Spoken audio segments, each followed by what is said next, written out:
It's week 3 of being confined to our quarters, and quick update, all systems are functioning properly with low-risk power surges. The mortality rate is about 5%, with the infection rate close to 60%. But the good news is, I found a really good game in the new addition to our catalog. It's called Pokemon. It's an amazingly fun adventure that can help this situation if something you... We interrupt this scheduled broadcast for a breaking news update from the Sticky Buttons podcast. Yo, what is up, you guys? This is the Sticky Buttons podcast, and this is your host, Brandon. And this is Blake. What's going on? We're coming at you with a new episode 23.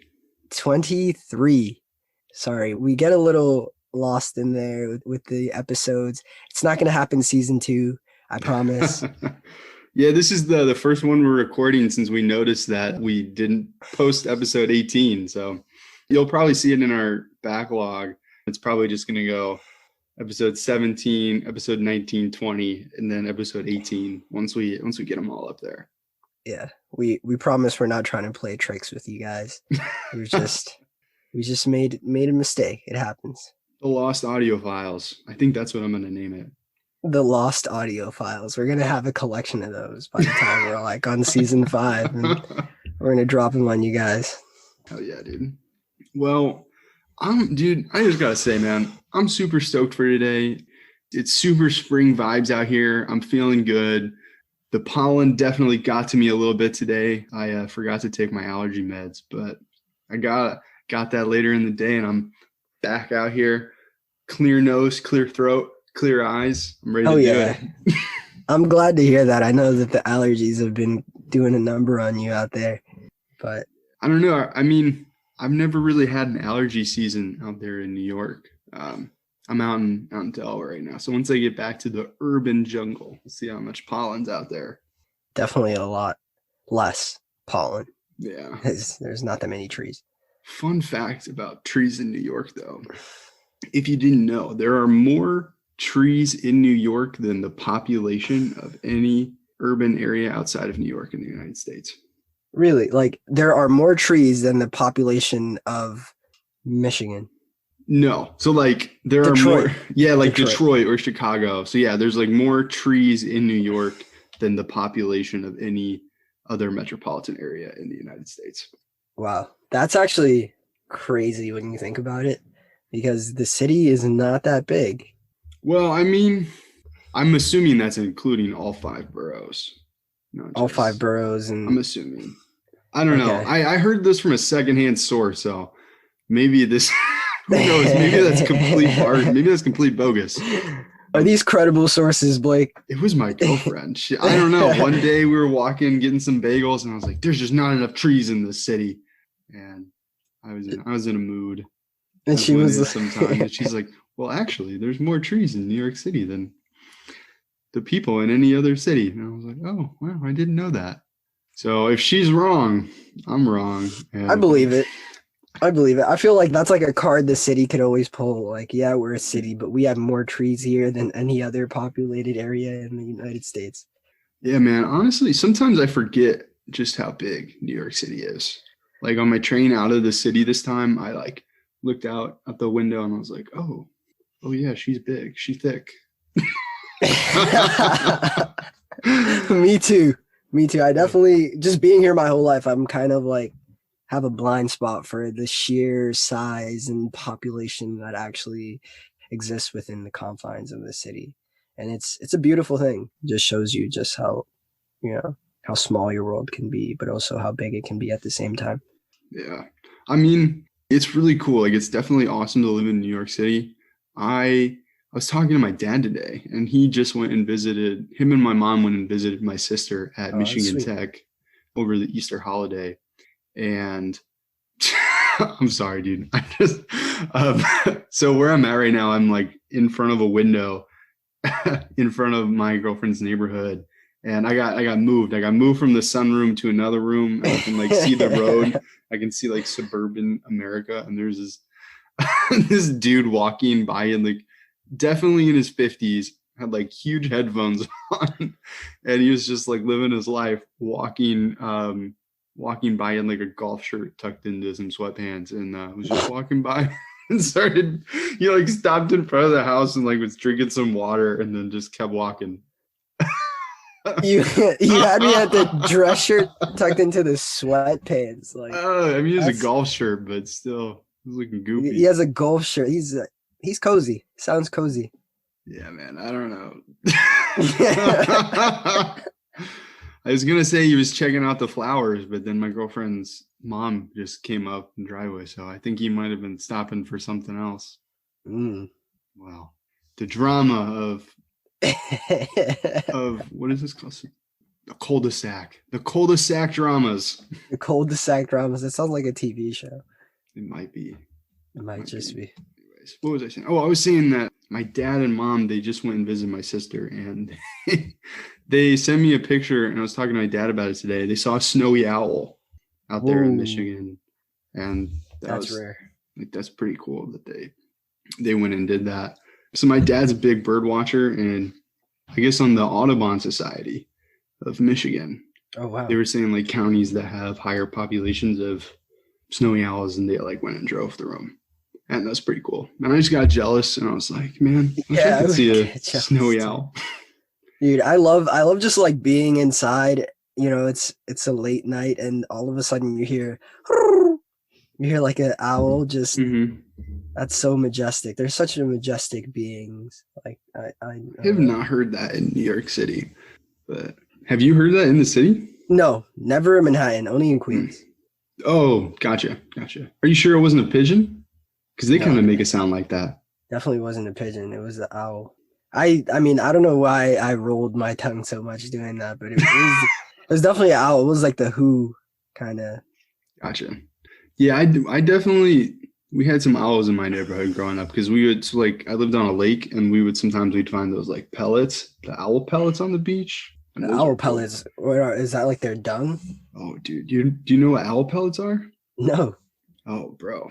Well, I gotta inform you, you city slicker. So basically, when an owl eats something, like let's say an owl ate a mouse, it doesn't have the stomach, or its stomach does not have the capacity to digest the bones and the pelt. So it like inside its stomach, it creates like a ball of stuff that it can't digest. Yeah. And it throws it up in a little pellet. And that's what an owl pellet is. That's so cool. Yeah. We'd find them on the beach and we'd like dissect them. And my parents would always tell me about it. Like, oh, like, see the fish scales? Like, this owl must have eaten a fish. And I was like, oh, wow, that's so cool. That is really cool, man. Owl pellets. I went to a camp one time, like at a botanical garden, like a summer camp, and they like gave us an owl pellet to dissect. And I think it was like a bowl that was in mine. It was like a little skull. Oh, wow. How big are they? Like you keep doing like that? They're probably an inch or two big and like half an inch wide. And it's like a circle kind of pellet thing. You can Google it. I mean, I'm gonna Google it real quick. That way you know if you see one, what they look like. You can buy them too. Just buy a shit ton of owl pellets. Yeah. I guess they're pretty common for like school experiments. They look like charcoal. Like you could put them in the grill to get a fire going. Yeah. Well, the more you know. Biology corner from the Sticky Buns podcast. We're always coming at them with new segments. So anyways, man, what have you been up to on the video game front? What have you been playing? Man, I've been on Pokemon Shield the most recently. Still trying to work through that list. Playing through the league. I'm about to scrap with Chairman Rose. Sorry. We're going to have a serious battle. Throw down. Throw hands. Is this this isn't when you fight his secretary, is it? This is like after, like before you take on the big guns? I think this is after. Yeah, because I had to, the last thing I remember doing is searching for the referees. I thought that was really funny when the referees like scatter in the town center. Mm-hmm. And they're just hiding in that around that waterfall. It was really silly, but I had a good time doing that, just like finding them, battling them, and then finally I got to go to the tower. So is that the part that you were talking about? Yeah, the battle tower part's really cool. You actually, honestly, you battle so many people, dude, in that like the quest to get to the end. You battle so many people and you get so much XP for that. That's good because I have a Drampa on my team right Mhm. now, and I'm trying to level him up. He's a really cool dragon and ghost type. I really shouldn't be giving this up because we're probably gonna have a battle soon, but my whole team right now is all dragon types. Mainly, I have like 4 out of 6 dragon types. Yeah, dude, So, we should definitely, as soon as we get some capture cards, we should do a battle. Honestly, we could do a battle just for us, just to hang out. yeah, a good ice beam will take down my whole team. Yeah, I don't I don't really use too many ice types. But yeah, I don't know. I don't know how we're gonna do that. I actually, man, straight up, I'm at a point that I realize that I have too many XP candies and I just gotta start putting them to some Pokemon. Yeah, Yeah, so I mean, like, it's kind of weird, like, because I have so many that it's like I could really, like, all the Pokemon that I want, I could really get them to level 100. And I think I'm just going to do that because I really just need to get on it, honestly. Because there's Yeah. because, like, what I try to do, the system that I just developed, like, a couple of days ago, I was like, if I have them on my team until they get to, like, level 50, and then I'll take them from like level 50 to level 70 using candies, and then I'll do candies, and then so then they're like level 70, and then I'll have them battle level 60 people until they're like level 80, and then I'll do candies the rest of the way, and then the last 5 levels, 95 and up, those are all rare candies. How many rare candies do you have? Those are pretty hard to collect. Well, so the rare candies are the least. I have the least amount of rare candies out of all the XP candies that I have. Okay. And actually I think I have like 80 now. 80 rare candies. But I had over 90. Dude, what? What? I know, dude. I haven't used like any of them. Yeah. I was expecting you to say maybe like 8, 10. You have 80. I have over 80. I had over 90 today. I picked some of them up to level 100, man. That's insane. Well, so here's the thing though. So it's kind of a good thing that I've been saving them, because in the Crown Tundra, you get the chance to battle and catch legendary Pokemon, and they're all at level 70. So if you want to take those up to level 100, I mean, Okay. yeah. But I've recently, dude, honestly, you need to get the DLC after you beat this game, because the DLC is probably, honestly, I've had more fun with the DLC than the game at this point. Really? Straight up. I mean, I don't know. It's hard to say because those gym battles are just so fun. But I've been having so much fun, and there's so much to do. And I just recently got the grass starter from the Alola region. In the Alola region. Which is like the owl. Decidueye is the last evolution. I remember that one. I'll look it up. It's a grass and ghost type, I believe. No way. The final evolution. It's a cool one. That's a cool starter. Rowlet, right? Rowlet is the baby version, as I like to call them. Mm-hmm, the baby version. Yeah. So I just got a Rowlet, and I have a Litten that I got from Wonder Trading. So, man, so basically in order to get the starter based on the Alola starter, you have to collect 100 Digletts. You don't have to catch 100 Digletts. Like, you meet a guy and he basically says, "Hey, like I've lost 151 Digletts. Can you help me find them?" And basically you just find them on the ground and return them to him. You just like click on their heads, and they're kind of just like, it's just like the hairs kind of popping up. Like, they're pretty easy to see. And after you collect 100 of them, you get the Alola starter, which I had no idea. Like, I've kind of just been going along, and like every like 5 or 10 that you collect, like he'll give you one. Yeah. And that's been really cool. That's how I got the ice Ninetales. And I got another really cool one that I'm blanking on. What it's called? It's the guy with the bone. It's got like the torches. Cubone, Marowak. Yeah, Marowak. I got the Alolan version of Alola Marowak. Yeah, and then yeah, it's really so cool, man. I'm just like blown away by these. That throws me back to like a Pokemon episode with Cubone, who Mhm. lost its mom, who was a Marowak. It was such a sad episode. But To I find each really, other. yeah, they did. I really love that. Those Pokemon, they're such a cool concept. Oh man, you got to do it then. You got to get this DLC because there's a storyline that you help Hop with that is very similar. Really. And I know that in the Alolan region, there's a different version of the Marowak, which I believe is a ghost type as well. And it looks Yeah. so cool with That's like the one I got. That's the one you have. You have the ghost one. Mm-hmm. That's Yeah. sick. I'm about to train him up so that I can use him for because he has a move that like hits a couple times in a row, so that I can take on G-Max Pokemon, take the shield down. That's smart because then you'll take the shield down in like at least 2 of those. Well, so I think that I actually have a double kick on one of my Pokemon. I think it does one of the first hit takes away a shield, and then it does it to its health. So okay, so even if there's like you're gonna get the shield, but they're not gonna let you take the whole shield down. They're just applied to the like regular health bar. Yeah. So I was in a battle the other day where he still had like 3 shields left. A raid battle the other day. We had like 3 shields left, and then it just like we took its health down enough to where it just like restarted the shields to where it like got down to that next bracket. Yeah, man, you really got to check it out. It is incredible, and I'm almost 220 hours in.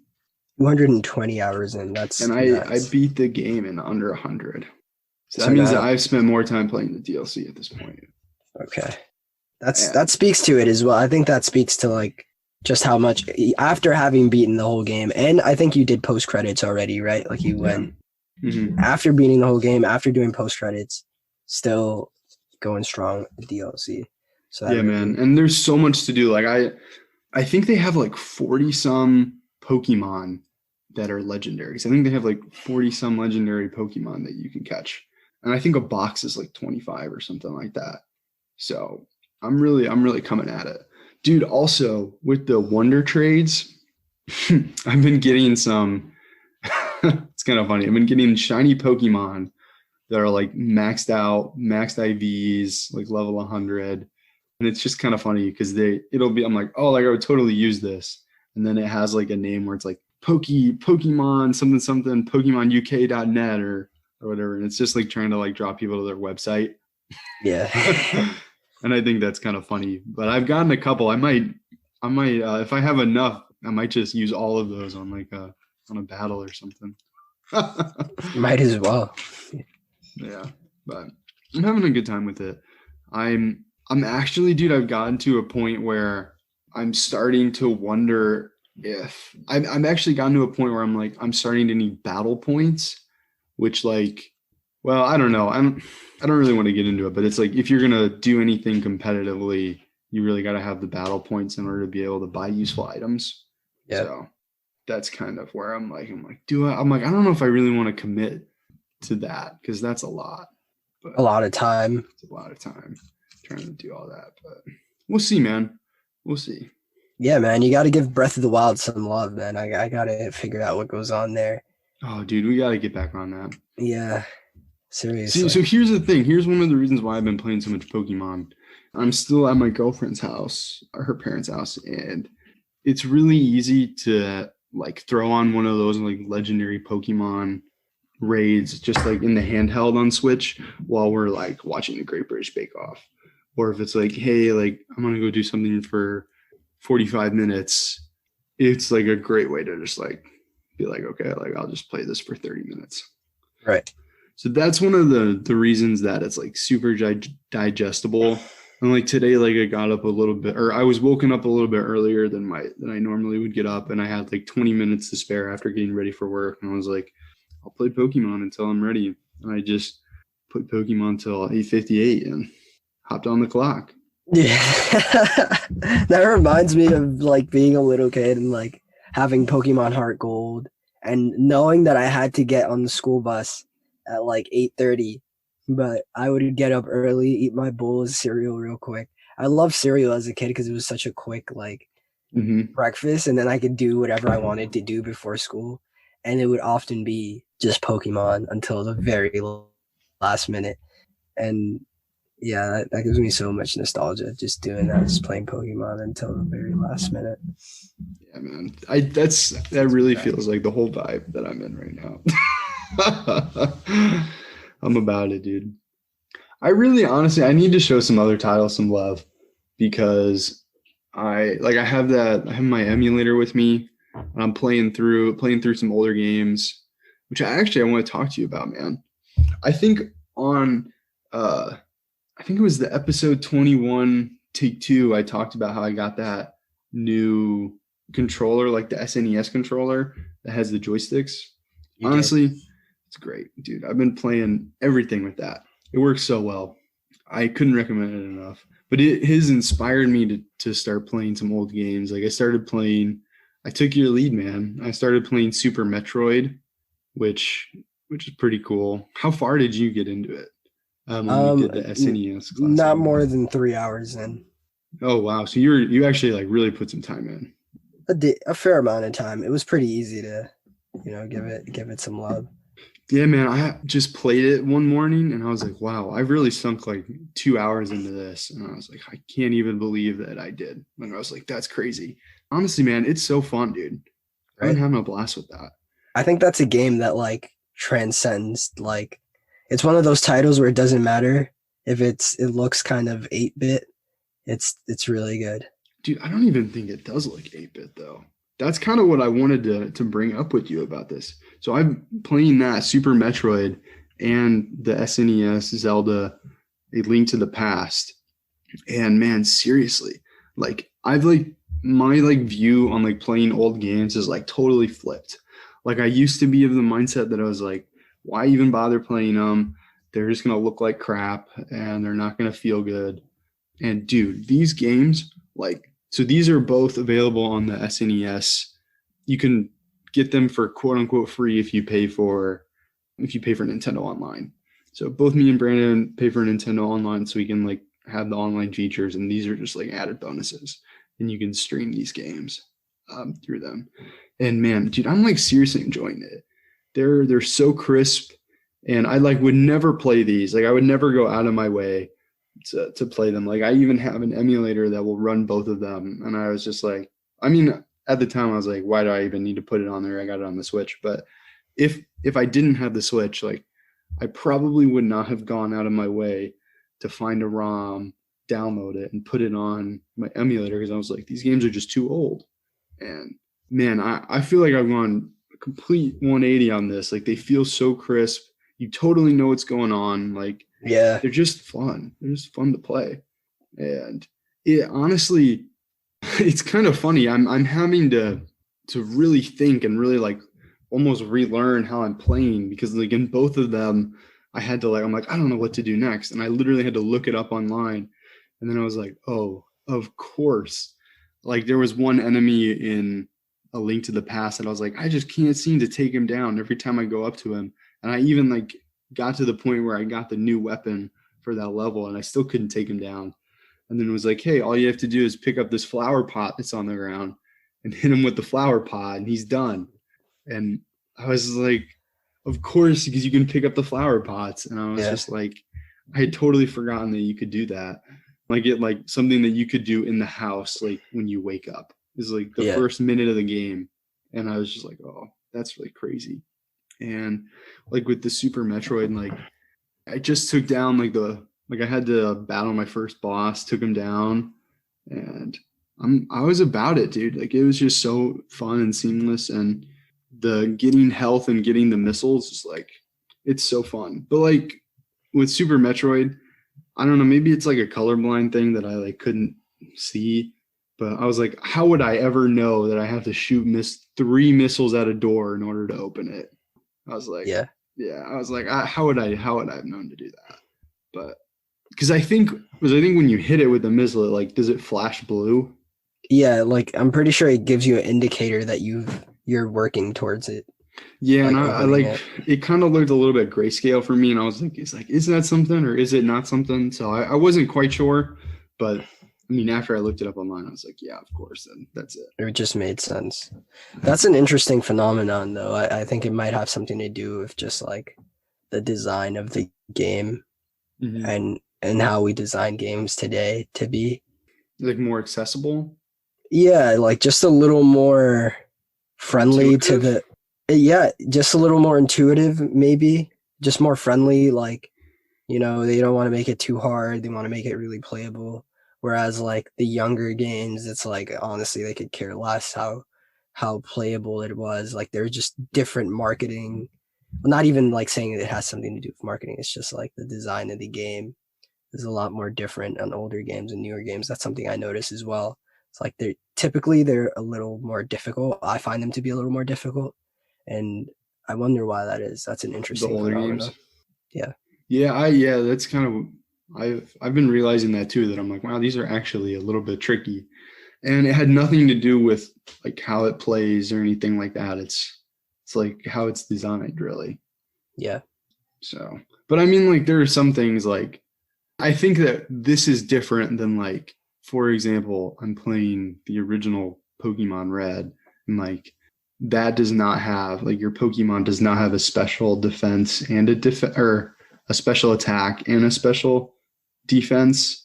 Like they're not separate. It's just one special stat. So if you're a tank, you also do. Like if you do really good damage, you're also a tank. So it's like they're one and of the same. Yeah. And I think something like that is different than it being like, for example, like having to use them to find and use the move cut to cut down a tree, where like that is a design thing to where like you have to use the HM to cut a tree, whereas the game just has a different stat. Like, does that make sense what I'm saying? Is that a good analogy? Yeah, I think so. Thank you. Do you have anything to add on that? Like, I guess, do you have a better example? Does something like come to mind that's a better example? Not at the moment. Yeah, it's kind of hard. It's kind of hard to describe. I guess honestly, like if you're listening to this and you're like, I want to know what they're talking about, you just play an old game, preferably on an SNES one on the Switch that you don't have to pay extra for. But honestly, I think it's like $20 is to get the Nintendo Online. So if you have a game that supports online play and you're like, I want to check that out, like it's totally worth $20 for that reason. And it's also like you get the SNES and NES games as well. Yeah, there's some real gems there. Just exploring a lot of those old titles will also give you ideas of new titles that you might want to check out. Yeah, absolutely. I'm really enjoying both of these that I'm playing, the Super Metroid and the Link to the Past, and they're like totally different genres. Yeah. And I think it's really interesting because A Link to the Past is kind of like a top-down 2D game, and so is Hyper Light Drifter, which, man, I am just loving that too. I have been playing that as well. Yeah, man, I really want to talk some more about that. But like also like A Link to the Past, like a top-down game, and Super Metroid. I guess people call like it's like a whole genre called like Metroids or like Metroidvanias. I don't really know what that is, but I guess like to me, I would just describe this as like a side scroller kind of game.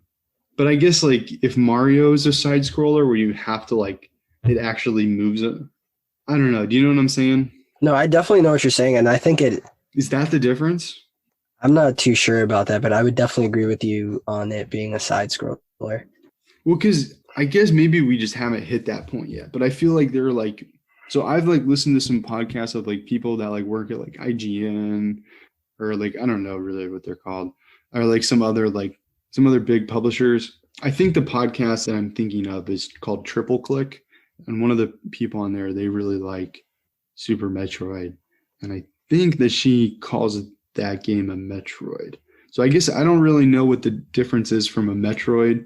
I guess I really don't know what like makes that up. Maybe it's, I don't know. I guess we'll have to figure that out. But it kind of feels like, I mean, like you're moving through and you're like taking on enemies and like it's 2D, but it's not top down. You know what I mean? Yeah.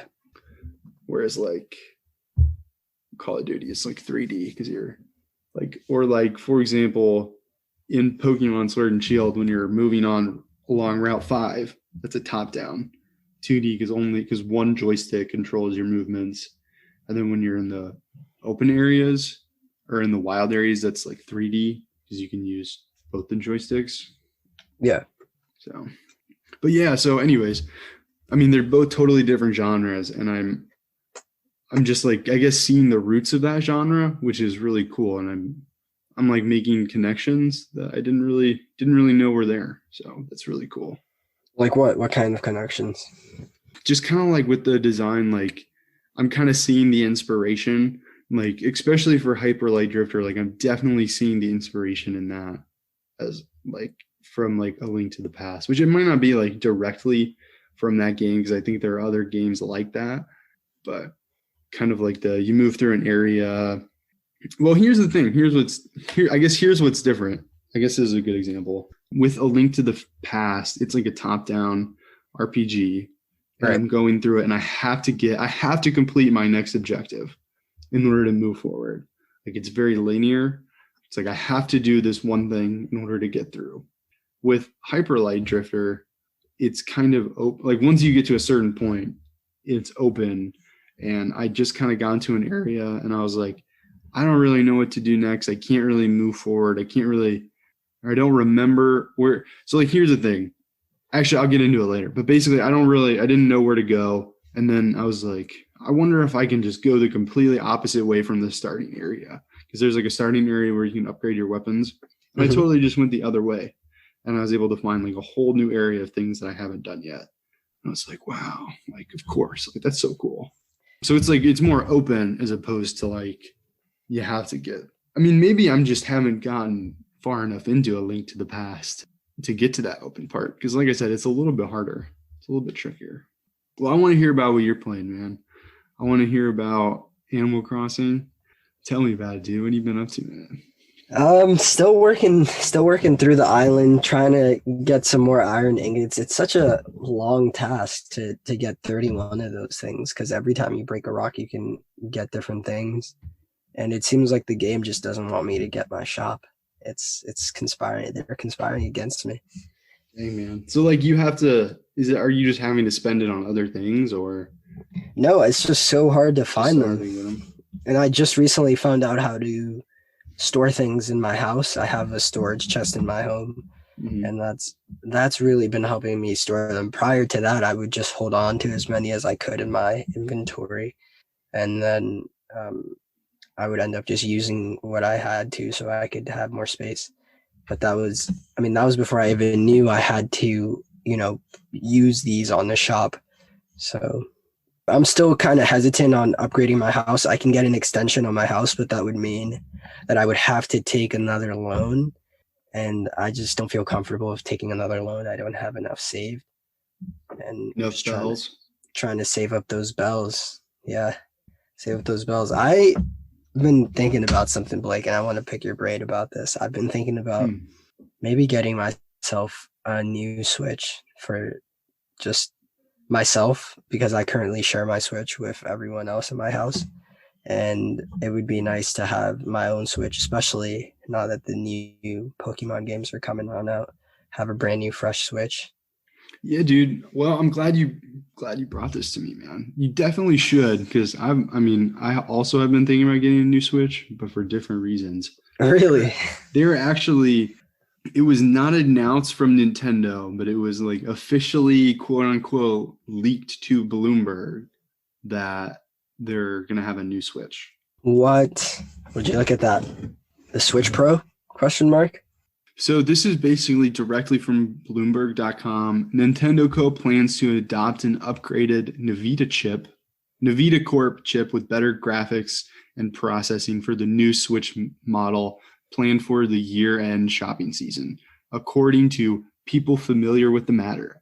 So it actually, man, you should totally look up the specs, because it's going to be set with an OLED display upgrade, which will make the handheld visuals 4K. Or 4K on this. Well, hold on. Actually, I take that back. I read that wrong. I actually remember I remember reading about this now. Sorry to get your hopes up. The OLED display is just for the handheld. So instead of being an LED, it's an OLED, which I guess just means that they're going to be more crisper and more colors. And it's also, so I learned about this because I heard about this, and I wish that I had actually learned about this more now so I could tell you guys. But this is the quote from Bloomberg. Reproduce game visuals at 4K quality when plugged into a 4K TV, which means that it's not actually 4K, but they're doing, like, from my understanding of it, it's a program that takes the visuals from like 1080p or whatever they are, and they're like, what would they look like if they were in 4K? So it's quote unquote reproducing 4K visuals. So it's basically saying, like, this is what 4K, like, I think that it's like an AI system, and it's like it gives them 4K images and 1080p images, and it can like determine the differences so that it can reproduce a 4K image. Okay. Instead of having it actually be in 4K, which I think, from what I understand, a lot, that's going to be really important for this next gen in order for like saving space. And that's like one of the solutions that people have come up with. So, Yeah, that's really cool that we can just like use technology to somewhat simulate the 4K graphics. Because how often are we really using 4K graphics, even on something like the PS5? Like, you still aren't really using 4K that often, and it's really taxing. It has to be supported by the game, which I think so if you were wondering why this doesn't happen, so like, let's say that some developer is making a game that's coming out on the Switch, the Xbox, and the PlayStation 5. They have to, if they're doing that, they have to develop a game, and they have to develop it to where the graphics work in the handheld mode. They have to work when it's put up on the Switch, on the TV, and then it has to work on both the Xbox and the PlayStation, which have like totally different like graphics units. So that's essentially, in order to get it on the three main consoles, they have to develop a game at 4 different levels of fidelity or visual quality, you could say. Gotcha. So that's why it's such a challenge. And obviously, game development is expensive because it's such a long process that something like that is really expensive. That's why a lot of things are not necessarily in 4K. And that's a big argument for PC gamers, but obviously PC gaming is more expensive because for the PC models, it's usually, it will run up to whatever the high, they normally have it set up to where it can run on the highest at whatever the developer has, but it's based on your graphics card on your PC, which you can upgrade. Sure. But anyways, so it looks like this new Switch is going to come out around the holiday season, and analysts expect the price, or they're speculating about the price. And from Bloomberg, it looks like, quote unquote, $349.99 will still increase the value proposition of this device, which probably doesn't mean anything. Basically, in a paragraph above it, they say that this Switch will be offered at a higher price than the current model. So I guess I better save this article because we were quoting it. I have a fear, man. I have a fear that the scalpers are going to strike again with this new Switch. Don't say that, dude. I mean, why wouldn't they? Why wouldn't they, man? Brandon, maybe you should just buy a new one. Well, honestly, I don't know, dude. Because I mean, that's a couple months away. So yeah, I think I should just hold my horses for a bit longer. Also try and get my hands on the P5. Man, yesterday I was at a friend's house and I was able to see a P5, play some 2K on it. I'm not gonna lie, that remote felt really good. Seeing 2K on the PS5, it was really nice, beautiful graphics. I'm a little bit jealous. I kind of want to get on a P5 now. Damn, man. Dude, yeah, man. I mean, I've kind of realized that for me personally, I just want to play so many PS4 games that I missed out on. So that's the headspace that I am with PlayStation. And I just kind of I took an honest look at my game wish list of games that I want to play, and I'm just wondering if maybe I get the Xbox first because a lot of those games are on Game Pass. A lot of the games you missed out on. No, a lot of the games that I just want to play, and like, so I have like a whole separate list of games that I want to play. They're like Sony PlayStation exclusives, and I have like a whole nother list of just games I want to play. And most of the games that I just want to play are on the Game Pass. Okay. So I don't know, dude. If I see them, I might just get an Xbox or something. I don't know. I mean, not that I can get either, but I'm probably going to get both. Let's be honest here. I'm probably going to get both at this point. Yeah, man. I don't know, dude. Really, whichever one I can get first, I'm probably just going to cop. And if I can cop the more expensive one, I'll probably cop the more expensive one. If I can cop the cheaper one, I'll probably cop the cheaper one. I don't know. Whatever you can get your hands on first. I think so. And I don't know if you noticed, but they've been doing these weird bundles online. Have you been seeing those? Yeah, I've been seeing those since they started dropping, and it's so annoying. I'm a little bit annoyed by this. So if you're unaware, they've started in an attempt to, I guess, displace the scalpers. They have been, like, Best Buy and GameStop, they have been making bundles where it's like a $50 PlayStation gift card with a $50 Best Buy gift card plus this game and that game. Total like $800 for the new console. And it's just like, dude, I don't want to pay $800. Like, I don't really want those things. I just want the console. So it's like they're upcharging it and putting other things on it in the hopes that scalpers won't get it.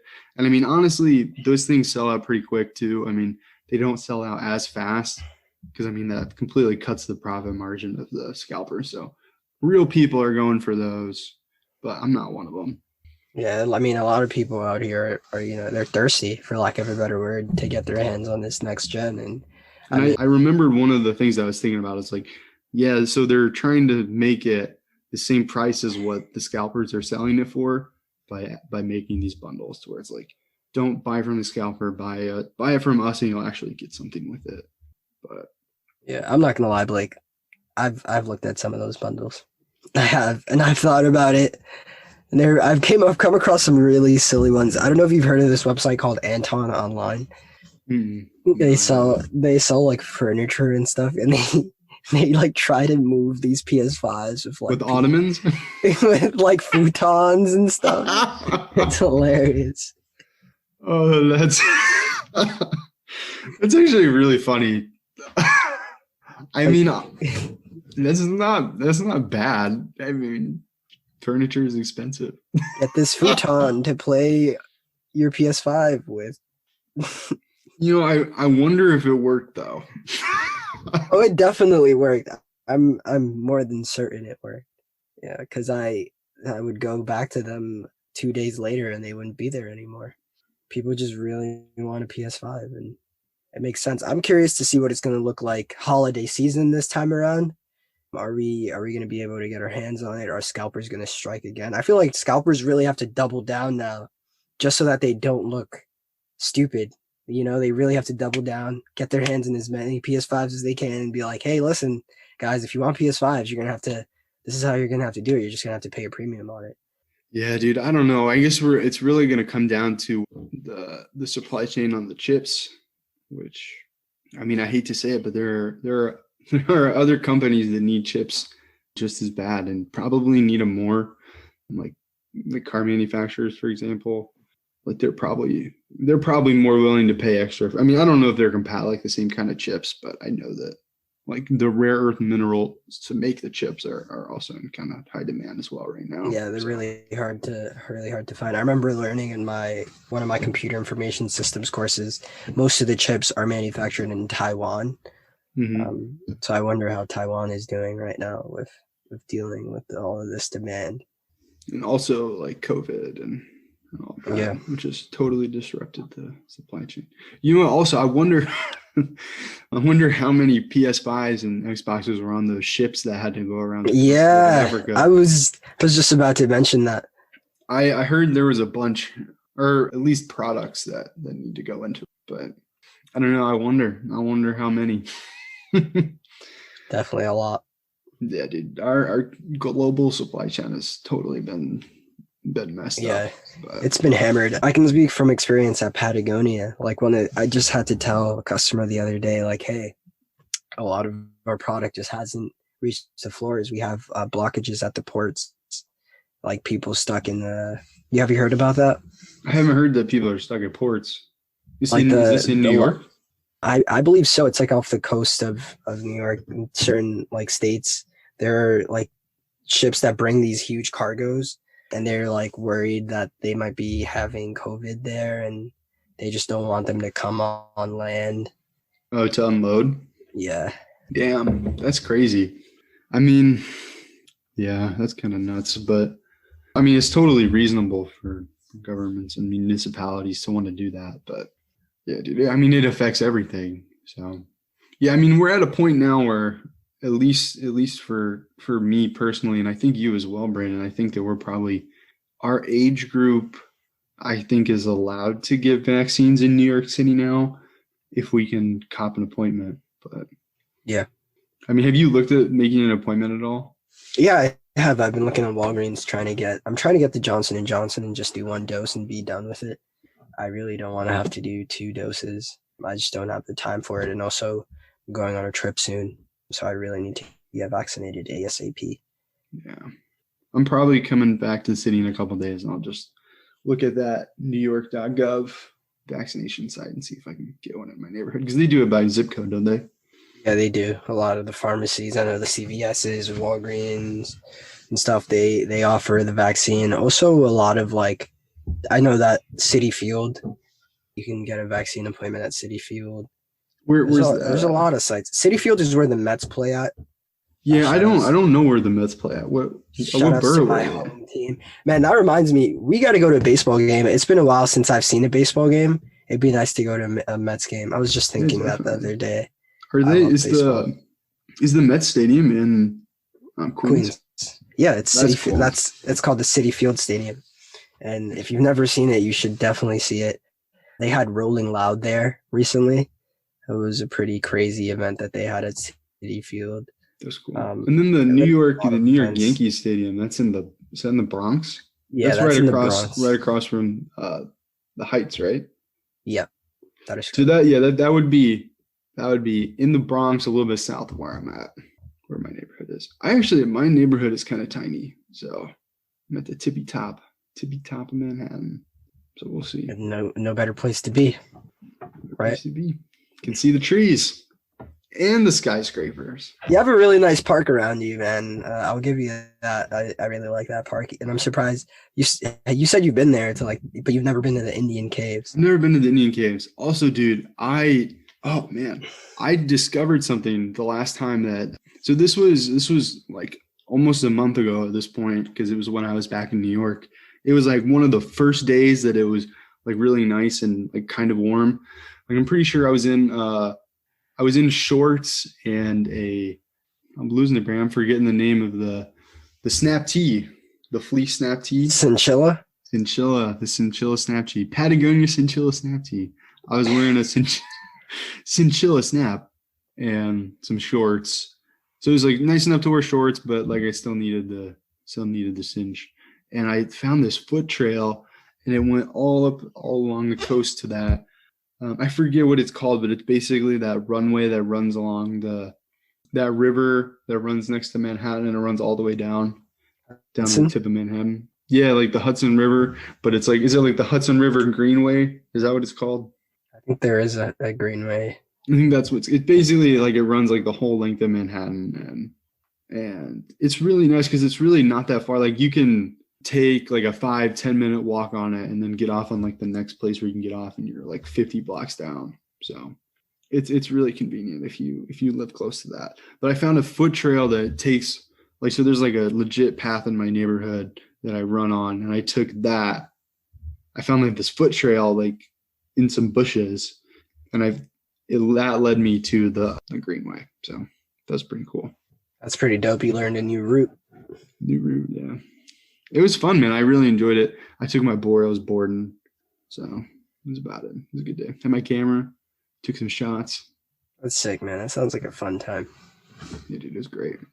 Well, I just wanted to thank everybody for listening. Like, seriously, thank you so much.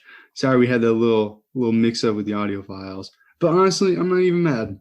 It's kind of cool. We had some character, it's just some fun. Thank you guys so much for tuning in. Seriously, we really appreciate you guys. And if you want to see more content, if you want to share the podcast, we are on Instagram at thestickybuttonspod.com, our website, thestickybuttonspod.com. So please. Oh, also some big news. We're on YouTube now, baby. Oh yeah. I was waiting for that announcement. It's official. It's official. You can't find us by searching us. So we will put a link in our description. And if you could give us if you could subscribe to us, it would really help out because we can't make a URL on YouTube until we have 100 subscribers. So gotcha. Then we'll actually be able to shout out a URL. So we'll just put a link to our YouTube page. I mean, you might be able to find us by searching the Sticky Buttons Podcast. We have different art than we have on whatever platform you're using. So yeah, check us out there. If you are somebody that wants to watch or listen to our episodes on YouTube, they're there. And, keep an eye on that in the future because we'll probably be putting some gameplay up there. Check us out. Check us out on YouTube and get us to 100, guys. That's a goal. That's a goal we have now. So we can just shout out the YouTube link. Yeah. And also, I guess while we're on this train, we have noticed that about 20% of our listeners listen on Apple Podcasts. So if you're listening on Apple Podcasts, it would mean a lot to us if you just gave us 5 stars if you're enjoying the show. And if you want to write and leave us a review, we will see it. There aren't too many, so we do check those periodically. So if you wanted to totally do that, and please reach out to us on Instagram. We would love to talk about some listener questions or anything like that. So yeah, thank you guys so much. Yeah, Peace in the streets. Peace in the streets. Have a great one. Bye.